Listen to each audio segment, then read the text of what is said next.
Hello दोस्तों, आप सभी को स्वागत है आपके अपने YouTube channel S K classes point पे। दोस्तों, आपको इस वीडियो में शुरू से लेकर लास्ट तक बने रहना है क्योंकि आपको लिए इस वीडियो बहुत ही इम्पॉर्टेंट होने वाला है। इसमें 10th का OMR शीट भरने का तरीका सिखाएंगे, वो भी बिल्कुल सही ऑप्शन के साथ, ठीक है, जो कि आपको लिए बहुत ही इम्पॉर्टेंट होने वाला है। आप परीक्षा में कितना अच्छा बना दीजिए भाई, कितना भी अच्छा आपका एग्जाम जाएगा, अगर आप OMR शीट को आप सही ऑप्शन के साथ नहीं भर पाते हैं तो आपका रिजल्ट पेंडिंग में चला जाएगा। आप हर एक साल सुने होंगे 5 से 10% का रिजल्ट पेंडिंग में चला जाता है, जिनका मेन कारण वही होता है कि वो OMR शीट को सही ढंग से नहीं भर पाते हैं, ठीक है। तो आपको शुरू से लेकर लास्ट तक बने रहना है। आपको सारा ऑप्शन बहुत ही बारीकी ढंग से यहाँ पे समझाने का कोशिश करेंगे भाई। आपको एक भी गलती एग्जाम में नहीं होगा और बिल्कुल आसान शब्दों के साथ यहाँ पे समझाने का कोशिश करेंगे, ठीक है, क्योंकि आपको लिए बहुत ही फायदा होने वाला है। इस वीडियो को शुरू से लेकर लास्ट तक बने रहने पर आप कितना अच्छा परीक्षा में बना दीजिएगा, अगर आप OMR शीट को सही रूप से नहीं भरिएगा तो आपको एक भी गलती के कारण आपका रिजल्ट पेंडिंग में चला जाएगा और बाद में आप पछताते रह जाओगे, ठीक है। तो इसलिए छोटा गलती को आपको यहाँ पे सुधार के रखना है ताकि आपको एग्जाम में एक भी गलती ना हो और आपको किसी भी तरह का प्रॉब्लम का सामना करना ना पड़े। तो यहाँ पे देखिए, सबसे पहले इसी तरह के आपको OMR शीट देखने को मिलेगा भाई, जो कि ओरिजिनल OMR शीट यहाँ पे हम लिए हैं और बहुत ही बेहतरीन ढंग से समझाने का कोशिश करते हैं। तो देखिए, इस तरह से लिखा हुआ मिलेगा बिहार विद्यालय परीक्षा समिति पटना माध्यमिक परीक्षा, इस तरह से आपको देखने को मिलेगा, जो कि ओरिजिनल OMR शीट है। तो सबसे पहला ऑप्शन यहाँ पे देखिए क्या है, तो सबसे पहला ऑप्शन है यहाँ पे विषय। तो विषय यहाँ पे देखिए, सबसे पहले हम मैथमेटिक्स के उठाते हैं, ठीक है। मैथमेटिक्स उदाहरण यहाँ पे लेते हैं क्योंकि सबसे पहला दिन आपका 14 फरवरी को जो एग्ज़ाम है आपका मैथ का है, ठीक है। तो मैथ के उदाहरण लेके यहाँ पे सारा ऑप्शन को बिल्कुल बारीकी ढंग से समझाने का कोशिश करते हैं ताकि आपको एक भी त्रुटि का सामना ना करना पड़े और दूसरा वीडियो आपको देखने का ज़रूरत ही नहीं पड़े OMR शीट से रिलेटेड, ठीक है। तो सबसे पहले यहाँ पे देखिए विषय है मैथ, तो मैथमेटिक्स का उदाहरण लेते हैं। तो यहाँ पे देखिए आपको मैथमेटिक्स लिखना है, ठीक है, फुल नेम इसका लिखना है और मैथमेटिक्स यहाँ पे लिखना है तो आपको सारा लेटर यहाँ पे आपको कैपिटल में लिखना है, ठीक है। तो सबसे पहले बढ़िया ढंग से इसको यहाँ पे लिख लेंगे मैथमेटिक्स, ठीक है। उसके बाद यहाँ पे देखिए अगला यहाँ पे ऑप्शन देखिए, यहाँ पे आता है परीक्षा यानी कि एग्जाम। तो एग्जाम में यहाँ पे देखिए आपको दो ऑप्शन मिल जाएगा, एक मिल जाएगा वार्षिक का यानी कि एनुअल का और एक मिल जाएगा कंपार्टमेंटल का यानी कि यहाँ पे कंपार्टमेंटल। तो यहाँ पे दोनों ऑप्शन में देखिए अंतर यहाँ पे समझाते हैं क्या है वार्षिक में अंतर और कंपार्टमेंटल में, ठीक है। तो वार्षिक का मतलब होता है जो 10th का एग्जाम फर्स्ट बार देने जाते हैं और कंपार्टमेंटल का यहाँ पे मतलब होता है जो एक बार फेल वगैरह हो जाते हैं, दूसरा बार उसका एग्जाम होता है, उसके रिलेटेड कंपार्टमेंटल ऑप्शन है, ठीक है। तो अगर आप पहला बार एग्जाम देने जाते हैं 10th को तो यहाँ पे वार्षिक यानी कि एनुअल पर आपको यहाँ पे टिक करना है। तो यहाँ पे बहुत ही आसान ऑप्शन है भाई, लेकिन अगर आप वीडियो नहीं देखोगे तो आप यहाँ पे गलती कर सकते हैं, ठीक है। तो इसलिए आपको एक गलती को आपको सुधार करना है, आपसे गलती होना ही नहीं चाहिए एग्जाम में, नहीं तो आपको बहुत ज़्यादा पछताना पड़ेगा एक छोटा सा गलती के कारण। तो आपको लास्ट तक बने रहना है। उसके बाद यहाँ पे देखिए अगला ऑप्शन आता है पाली यानी कि सीटिंग का। तो यहाँ पे देखिए ये रिलेटेड आपको कहाँ से मिलेगा भाई, तो जितना भी ऑप्शन यहाँ पे है सारा ऑप्शन आपको एडमिट कार्ड में मिल जाएगा। एडमिट कार्ड में विषय कोड क्या होता है, हर एक विषय का अलग अलग विषय कोड होता है, यहाँ पे दिया रहेगा एडमिट कार्ड में। रोल कोड, रोल नंबर, पंजीयन संख्या, सारा चीज़ आपको यहाँ पे दिया रहेगा। किस डेट को मतलब कि कौन सा विषय का एग्जाम है, सारा चीज़ आपको एडमिट कार्ड से रिलेटेड मिल जाएगा। यानी कि OMR शीट में आपको एडमिट कार्ड के अलावा और किसी चीज़ का हेल्प नहीं लेना पड़ेगा इसमें भरने के लिए, सारा ऑप्शन, ठीक है।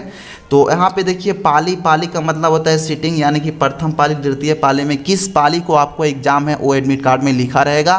तो जो भी पाली में है आप वहाँ पे टिक कर देंगे। यदि आपका प्रथम पाली है तो प्रथम पाली पे टिक करेंगे, द्वितीय पाली तो द्वितीय पाली पे टिक करेंगे। तो यहाँ पे प्रथम पाली मान लिया जाए तो प्रथम पाली यहाँ पे आपको टिक कर देना है। फिर अगला ऑप्शन देखिए यहाँ पे भाई, अगला ऑप्शन है विषय कोड यानी कि सब्जेक्ट कोड। ये ऑप्शन आपको कहाँ से मिलेगा, तो ये भी एडमिट कार्ड से मिलेगा। एडमिट कार्ड के अलावा और कुछ है ही नहीं। तो यहाँ पे देखिए विषय कोड, और यहाँ पे देखिए कुछ गलती लोग यहाँ पे ये करते हैं कि विषय कोड यहाँ पे सभी विषय में एक ही विषय कोड भरते चले जाते हैं, वो बिल्कुल गलत है। अलग अलग विषय कोड का अलग अलग यहाँ पे विषय कोड रहेगा, अलग अलग विषय का। तो वो जानकारी आपको एडमिट कार्ड में ही मिलेगा। जैसे मैथमेटिक्स का विषय कोड मान लिया जाए 110 है तो यहाँ पे 110 भरेंगे। इसी तरह से अगर सोशल साइंस यहाँ पे लेंगे तो सोशल साइंस का विषय कोड यहाँ पे अलग हो सकता है। तो वो जानकारी आपको एडमिट कार्ड से सही आपको ध्यान से यहाँ पे लेना होगा। तो विषय कोड मान लिया जाए 110 है तो यहाँ पे 110 भर लेंगे, ठीक है। और कुछ भी रह सकता है, मान लिया जाए यहाँ पे उदाहरण हम लेके आपको समझा रहे हैं, ठीक है। तो 110 है यहाँ पे, विषय कोड में 110 यहाँ पे भर लिए। अब यहाँ पे बात आता है अगला ऑप्शन, परीक्षा की तिथि यानी कि डेट ऑफ एग्जाम। अब यहाँ पे भी देखिए गलती कुछ लोग ऐसे करते हैं कि जैसे मान लीजिए 14 फरवरी को मैथमेटिक्स से, तो यहाँ पे परीक्षा की तिथि शुरू से लेकर लास्ट तक यहाँ पे एक ही तिथि को भरते चले जाते हैं। वो समझते हैं कि 14 से स्टार्ट है तो यानी कि हर एक बार यहाँ पे 14 ही भरेगा, 14/2/2023। तो ऐसा गलती भी आपको नहीं करना है। जो विषय आपको जो तिथि का रहेगा वो तिथि आपको यहाँ पे भरना है। जैसे मैथमेटिक्स यहाँ पे 14 तारीख को, तो यहाँ पे लिखेंगे 14/2 और लास्ट ईयर यहाँ पे 23 लिखना है। इसी तरह से अगला विषय जो भी है और जो भी तिथि को यहाँ पे पड़ेगा 15 तारीख को, तो यहाँ पे 15 तारीख, यहाँ पे आपको तारीख बदलते जाना है विषय के अनुसार, वो भी चीज़ आपको एडमिट कार्ड में मिल जाएगा, ठीक है। तो ये छोटा छोटा गलती आपको नहीं करना है भाई, नहीं तो आपको बहुत ज़्यादा पछताना पड़ेगा बाद में। इसलिए आपको ध्यान से यहाँ पे सारा ऑप्शन को यहाँ पे आपको देखना होगा। तो परीक्षा की तिथि जैसे मान लिया जाए यहाँ पे मैथमेटिक्स उठाएं तो यहाँ पे 14 तारीख के है, तो यहाँ पे लिखेंगे 14। उसके बाद दूसरा महीना है यानी फरवरी है, तो यहाँ पे लिखेंगे फरवरी। उसके बाद यहाँ पे आपको लास्ट ईयर लिख देना है, 23 है, तो यहाँ पे 23 लिखेंगे। अब यहाँ पे अगला ऑप्शन क्या है, तो अगला ऑप्शन है उत्तर देने का माध्यम यानी कि medium of answering the paper, ठीक है। तो यानी कि आप किस मीडियम में आप आंसर देंगे, हिंदी मीडियम में देंगे या अंग्रेजी इंग्लिश मीडियम में देंगे, वो आप पर डिपेंड करता है। जो भी मीडियम में आप यहाँ पे उत्तर देंगे आपको यहाँ पे भरना होगा। जैसे मान लीजिए हिंदी मीडियम में आप यहाँ पे उत्तर देंगे तो आपको हिंदी यहाँ पे लिखना होगा HIN, उसके बाद DI। अगर इंग्लिश मीडियम में आप देते हैं, इंग्लिश में हर एक क्वेश्चन का आप आंसर देते हैं तो आपको यहाँ पे इंग्लिश लिखना होगा, यानी कि आपके अनुसार यहाँ पे सारा ऑप्शन भरा जाएगा। अब यहाँ पे देखिए अगला ऑप्शन है, तो अगला ऑप्शन जो कि मेन ऑप्शन है, यहाँ पे भी कुछ लोग गलती कर देते हैं। कहाँ कहाँ गलती करते हैं वो समझाते चलेंगे भाई, वही चीज़ आपको फोकस के साथ यहाँ पे ध्यान देना होगा। यहाँ पे देखिए क्या लेखन लिपिक उपलब्ध करवाया गया, यानी कि आपको यहाँ पे इसका मतलब है कि यहाँ पे देखिए कुछ लोग ऐसे हैं जो हाँ कर देते हैं, जो कि यहाँ पे हाँ और नहीं कब करना है आपको यहाँ पे डिटेल में समझाते हैं। इसका मतलब है, ये ऑप्शन का मतलब है कि जैसे आपके बदली कोई दूसरा मतलब एग्ज़ाम देने के लिए दूसरा कोई गया, ठीक है। जैसे कोई कारणवश से मतलब उनका बदले, जैसे मान लिया जाए वो उनको दिख नहीं पाता है आँख से, ठीक है, तो उनको बदले में दूसरा कोई एग्ज़ाम देने जाता है तो उसको यहाँ पे हाँ करना है। और जिनका एग्ज़ाम खुद है और खुद देने के लिए जाते हैं तो उनको यहाँ पे नहीं पे टिक करना होगा, ठीक है। यानी कि जिनको आँख वगैरह किसी चीज़ से प्रॉब्लम है वो यहाँ पे हाँ कर सकते हैं, उनका बदले कोई दूसरा कोई एग्ज़ाम देने जाएगा। तो अगर खुद आपका एग्ज़ाम है और खुद आप एग्ज़ाम देने जाइएगा तो सिंपल से आपको यहाँ पर नहीं पे टिक करना है। 100% में लगभग 95% यहाँ पर नहीं करते हैं, क्योंकि खुद एग्ज़ाम देने जाते हैं। लगभग 5% 6% का दिक्कत होता है, वो यहाँ पे हाँ पे टिक करते हैं, ठीक है। अब यहाँ पे देखिए अगला ऑप्शन यहाँ पे नहीं करेंगे, क्योंकि खुद एग्जाम आपको देना है तो यहाँ पे नहीं करेंगे। अब यहाँ पे देखिए अगला ऑप्शन क्या है भाई, तो अगला ऑप्शन है रोल कोड। रोल कोड कहाँ मिलेगा, तो रोल कोड भी आपको एडमिट कार्ड में मिल जाएगा। जो भी आपको रोल कोड है यहाँ पे रोल कोड आपको भरना होगा। अलग अलग रोल कोड रह सकता है, वो आपको एडमिट कार्ड से जानकारी लेना होगा। तो जैसे मान लीजिए रोल कोड है 8200, उसके बाद 3 है, ठीक है। सिंबल यहाँ पे देखिए आपको हर एक बॉक्स यहाँ पे बना रहेगा। आपको रोल कोड यहाँ पे 1 2 3 4 5 अंक का आपका दिया रहेगा भाई। यहाँ पे 5 बॉक्स बना हुआ है, ठीक है। तो एक बॉक्स में केवल 1 अंक आपको यहाँ पे रखना होगा, ठीक है। अब यहाँ पे देखिए रोल कोड भर लिए 82,003, जो कि 5 अंक का रहेगा। आप अपना एडमिट कार्ड में देख सकते हैं। अब यहाँ पे बात आता है कि यहाँ पे बॉक्स भरने का, ठीक है, यहाँ पे गोला भरने का। तो यहाँ पे देखिए कुछ गलती ऐसे करते हैं कि सारा बॉक्स यहाँ पे ऊपर को ही कुछ लोग भरते चले जाते हैं, कुछ लोग नीचे के ही भरते चले जाते हैं। तो वो जानकारी आपको यहाँ पे लेना होगा। जैसे पहला बॉक्स में यहाँ पे देखिए 8 भरे हैं, तो यहाँ पे गोला यहाँ पे कौन रंगाएगा, जिसमें 8 दिया है। देखिए यहाँ पे 8 यहाँ है, तो यहाँ पे आपको 8 में यहाँ पे बढ़िया से आपको रंगना होगा। यहाँ पे आपको पूरा गोला जो है, पूरा गोला में आपको कलर करना है, बढ़िया से बाहर नहीं निकलना चाहिए, ठीक है। और यहाँ पे कुछ कट छट इस तरह से नहीं रहना चाहिए। आपको बिल्कुल बढ़िया से भरना है जैसे आप ऑब्जेक्टिव भरते हैं। अब उसके बाद यहाँ पे देखिए अगला बॉक्स में यहाँ पे 2 है, तो 2 यहाँ पे जो भी गोला में यहाँ पे लिखा हुआ है वहाँ पे हमें क्या करना है, बढ़िया से यहाँ पे प्रिंट करना है, ऑब्जेक्टिव जैसे आप यहाँ पे रंगते हैं। तो यहाँ पे देखिए 2 को बिल्कुल अच्छे ढंग से यहाँ पे भर लेंगे। इसी तरह से यहाँ पे देखिए अगला बॉक्स में जीरो है, तो जीरो जहाँ भी गोला यहाँ पे दिख रहा है वहाँ पे आपको भर लेना है। तो यहाँ पे देखिए जीरो यहाँ दिख रहा है, यहाँ पे बढ़िया से प्रिंट कर लेंगे ऑब्जेक्टिव के तरह। इसी तरह से अगला बॉक्स में क्या है भाई, तो अगला बॉक्स में जीरो है, अगला बॉक्स में भी, तो अगला बॉक्स में भी जीरो है, यहाँ पे अगला गोला भी जीरो ही रंगाएगा। तो इसको बढ़िया से रंग लेंगे जिस तरह से आप ऑब्जेक्टिव रंगते हैं। उसके बाद यहाँ पे देखिए 3 है, तो 3 जहाँ भी गोला में दिख रहा है आपको वहाँ पे इसको प्रिंट करना है बढ़िया ढंग से। तो सारा चीज़ यहाँ पे देखिए समझाने का कोशिश की है, आपको तो गलत हो ही नहीं सकता है इस तरह से समझाने के बाद।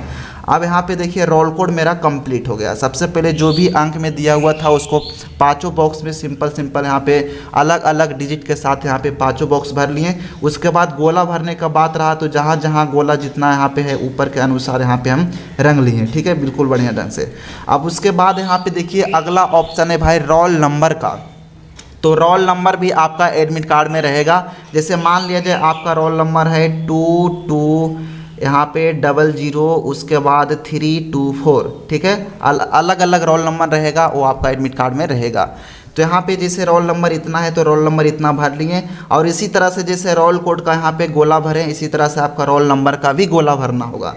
तो बिल्कुल यहाँ पे इसी तरह से भरेंगे। 2 है तो यहाँ पे 2 को भरेंगे, ठीक है। तो मेरा उम्मीद है आप समझ गएंगे। इस तरह से आपको बढ़िया से भरना होगा जैसे ऑब्जेक्टिव भरते हैं। वीडियो को ज़्यादा लंबा नहीं बनाना है भाई, इसलिए यहाँ पे टिक कर देते हैं। आपको इस तरह से भरना होगा बढ़िया से, इस तरह से आपको नहीं छोड़ना है। हम यहाँ पे उदाहरण के लिए यहाँ पे वीडियो लंबा भी नहीं बनाना चाहते हैं और कम ही समय में आपको यहाँ पे अच्छे ढंग से समझाने का कोशिश करते हैं। तो यहाँ पे देखिए अगला बॉक्स में 2 है तो 2 जहाँ भी है यहाँ पे बढ़िया ढंग से भर लेंगे। उसके बाद 0 है तो 0 भर लेंगे। उसके बाद फिर यहाँ पे 0 है तो यहाँ पे 0 में बढ़िया से प्रिंट कर लेंगे। उसके बाद 3 है तो 3 को बढ़िया ढंग से प्रिंट कर लेंगे। इस तरह से प्रिंट करेंगे। यहाँ पे समझाने के लिए केवल यहाँ पे हम बिंदु छोड़ रहे हैं, ठीक है, यहाँ पे टिक लगा रहे हैं। अब यहाँ पे अगला ऑप्शन 2 है, यहाँ पे 2 को भर लेंगे बिल्कुल इसी ढंग से जैसे हम यहाँ पे रोल कोड में बढ़िया ढंग से भर के बताएं, क्योंकि सारा ऑप्शन यहाँ पे बढ़िया से प्रिंट करेंगे भाई तो वीडियो लंबा बन जाएगा, उतना लंबा नहीं बनाना चाहते हैं। अगला ऑप्शन देखिए अगला गोला में क्या है, तो यहाँ पे 4 है तो यहाँ पे 4 को आपको इसी तरह से प्रिंट कर लेना है बढ़िया से। अब अगला ऑप्शन यहाँ पे आता है देखिए विषय कोड का, ठीक है, विषय कोड का। आपको यहाँ पे विषय कोड में क्या भरना है, तो विषय कोड भी यहाँ पे अलग अलग विषय का अलग अलग विषय कोड रहेगा, तो वो भी एडमिट कार्ड में दिया रहेगा, आप वहाँ पे देख सकते हैं। तो विषय कोड मान लिया जाए यहाँ पे जैसे 110 आपका है तो यहाँ पे लिखेंगे 110, ठीक है। मैथ का विषय कोड 110 है, 110 यहाँ पे लिख देंगे। और इसी तरह से जैसे हम इसमें गोला यहाँ पे प्रिंट किए हैं उसी तरह से इसमें भी प्रिंट करना होगा। यहाँ पे ए बी बी इस तरह से नहीं मिलेगा, इसमें भी अंक ही मिलेगा जैसे इस तरह से दिया हुआ है। 1 है तो यहाँ पे 1 2 3 4 यहाँ भी अंक आपको मिलेगा।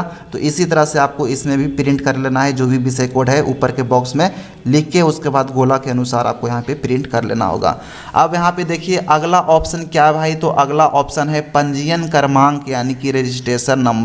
तो रजिस्ट्रेशन नंबर भी आपका एडमिट कार्ड में दिया हुआ रहेगा। जैसे मान लिया जाए रजिस्ट्रेशन नंबर यहाँ पे देखिए इतना भर लेते हैं 82003, उसके बाद यहाँ पे 13496, उसके बाद यहाँ पे 23, ठीक है, इतना है जैसे पंजीयन क्रमांक आपका अलग रहेगा, आप एडमिट कार्ड से देख लेंगे।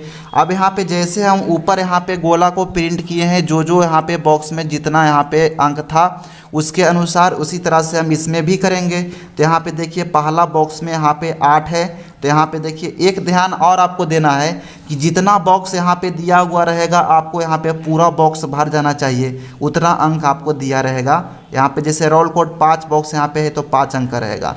रोल नंबर यहाँ पे देखिए 1 2 3 4 5 6 7 यहाँ पे बॉक्स है तो 7 अंक का यहाँ पे रहेगा, यानी कि एक भी बॉक्स यहाँ पे खाली नहीं रहना चाहिए, इस बात को आपको ध्यान देना है। इसी तरह से यहाँ पे रजिस्ट्रेशन नंबर है तो सारा बॉक्स आपको भर जाना चाहिए, वहाँ पे आपको सही यहाँ पे आप सिंगल अंक के साथ सिंगल बॉक्स में आप यहाँ पे फिलअप करते हैं तो ठीक है। तो यहाँ पे देखिए पहला बॉक्स में यहाँ पे 8 है तो 8 जिस भी गोला में दिख रहा है उसको हमें बिल्कुल ऑब्जेक्टिव की तरह प्रिंट कर लेना है बढ़िया से। तो इसमें भी हम उदाहरण दे देते हैं। तो उसके बाद यहाँ पे देखिए 2 है, 2 को प्रिंट कर लेंगे बिल्कुल ऊपर की तरह इस तरह से। उसके बाद यहाँ पे देखिए 0 है तो 0 को प्रिंट करेंगे, फिर 0 है 0 को प्रिंट करेंगे। उसके बाद 3 है तो 3 को प्रिंट करेंगे बिल्कुल ऑब्जेक्टिव की तरह। उसके बाद यहाँ पे 1 दिख रहा है, 1 को प्रिंट करेंगे, 3 दिख रहा है 3 को प्रिंट करेंगे, 4 दिख रहा है 4 को प्रिंट करेंगे जहाँ भी है। उसके बाद 9 दिख रहा है 9 को प्रिंट करेंगे भाई। उसके बाद 6 दिख रहा है 6 को प्रिंट कर लेंगे। बिल्कुल पूरा गोला में आपको प्रिंट करना है इस तरह से, और बाहर नहीं निकलना चाहिए, ना तो आधा पर आपको छोड़ना है। बिल्कुल आपको इसमें 15 मिनट का आपको समय मिलेगा, आपको ध्यान से भरना होगा, एक्स्ट्रा समय इसमें आप दे सकते हैं। ठीक है, इसमें आपको जल्दीबाजी नहीं करना है भाई। अगर आप जल्दीबाजी करते हैं तो आप कितना अच्छा आप बना दीजिएगा, एग्जाम में आपको कितना अच्छा पेपर जाएगा। इसमें आपको छोटा सा गलती के कारण आपको कोई फ़ायदा नहीं होने वाला है, इसलिए आपको 15 मिनट इसमें समय आपको देना है। बिल्कुल आपको सावधानी से आपको ध्यानपूर्वक यहाँ पे भरना होगा। यहाँ पे देखिए इसी तरह से इसमें देखिए 2 3 है, तो यहाँ पे 2 जहाँ भी दिख रहा है आपको यहाँ पे भर लेना होगा। उसके बाद यहाँ पे 3 है तो यहाँ पे आपको भर लेना होगा। ठीक है, तो यहाँ पे आपको इसी तरह से भरना होगा सारा गोला को। अब उसके बाद देखिए अगला ऑप्शन क्या है भाई, तो अगला ऑप्शन यहाँ पे देखिए क्या है, परीक्षार्थी का पूरा नाम। तो परीक्षार्थी का पूरा नाम यहाँ पे कैपिटल लेटर में आपको भरना है। जैसे मान लिया जाए आपका जो भी नाम है, जैसे आपका नाम है रोशन, ठीक है, तो यहाँ पे देखिए RAUSHAN, जो भी है आपको यहाँ पे कैपिटल लेटर में आपको भरना होगा अपना नाम। ठीक है, उसके बाद जो भी है आपको टाइटल यहाँ पे आपको लिखना है, यहाँ पे कैपिटल लेटर में आपको नाम लिखना है। अब यहाँ पे देखिए निचला ऑप्शन क्या है भाई, तो विषय का पूरा नाम। तो विषय का पूरा नाम यहाँ पे जो भी तिथि का जो भी विषय रहेगा आप यहाँ पे उसके रिलेटेड यहाँ पे भर सकते हैं। जैसे मैथमेटिक्स है तो इसको भी आप बड़े अक्षर में ही लिख लीजिए। ठीक है, तो MATHE, उसके बाद MATICS। ठीक है, मैथमेटिक्स यहाँ पे टोटल हम कैपिटल लेटर में लिख लिए हैं। अब यहाँ पे देखिए अगला क्या है, तो अगला है अनुक्रमांक शब्दों में, यानी कि रोल नंबर्स आपको वर्ड में लिखना है। तो आप यहाँ पे चाहे तो आप हिंदी में यहाँ पे लिख सकते हैं, जैसे जो भी आपका रोल नंबर है, या तो आप यहाँ पे इंग्लिश में भी लिख सकते हैं। ऐसे तो सारा ऑप्शन आप इंग्लिश में भरें तो यहाँ पे इंग्लिश में ही भरना आपको बेस्ट होगा। तो जैसे यहाँ पे रोल नंबर कितना आप भरें 2200, तो यहाँ पे लिखेंगे इस तरह से 22। ठीक है, उसके बाद 00 है तो यहाँ पे 00 लिखेंगे 2 बार। ठीक है, 2200। उसके बाद क्या है भाई 24 है तो यहाँ पे लिखेंगे 24। तो इस तरह से आप लिख सकते हैं। उसके बाद यहाँ पे देखिए अगला ऑप्शन आपका क्या है, तो परीक्षार्थी के हस्ताक्षर। तो हस्ताक्षर आप जैसे करते आए हैं शुरू से लेकर लास्ट तक, वैसे ही आपको यहाँ पे हस्ताक्षर करना होगा। ठीक है, जिस तरह से आप सिग्नेचर करते हैं तो यहाँ पे आपको हस्ताक्षर इस तरह से कर लेना होगा। अब यहाँ पे बाकी जो भी ऑप्शन नीचे दिख रहा है इसमें आपको किसी भी तरह से आपको छेड़छाड़ करना नहीं होगा। यहाँ पे देखिए भिक्षक के हस्ताक्षर, ये सब सारा ऑप्शन आपको यहाँ पे खाली छोड़ देना है। आपको सेंटर पर भरा जाएगा, वहाँ पे कुछ लोग टीचर लोग जो उपस्थित होते हैं, ठीक है, तो उनके द्वारा ये दोनों ऑप्शन भरा जाएगा। तो बाकी यहाँ पे शुरू से लेकर लास्ट तक दिखा देते हैं भाई, बहुत ही अच्छे ढंग से समझाने का कोशिश किए हैं। सारा ऑप्शन यहाँ पे देखिए इस तरह से आपको भरना होगा, फिर आपको गलती हो ही नहीं सकता है, बिल्कुल आसानी पूर्वक आप भर लेंगे। ठीक है, तो अगर आपको वीडियो अच्छा लगा हो भाई तो वीडियो को लाइक कर दीजिएगा, क्योंकि वीडियो को बनाने में बहुत ज़्यादा मेहनत लगता है। तो आपको वीडियो पे लास्ट लाइक करना होगा, और चैनल पर आए तो चैनल को सब्सक्राइब कर दीजिए इसी तरह के बिल्कुल बढ़िया बढ़िया कंटेंट देखने के लिए। तो चलिए आज के लिए इतना ही, थैंक्स।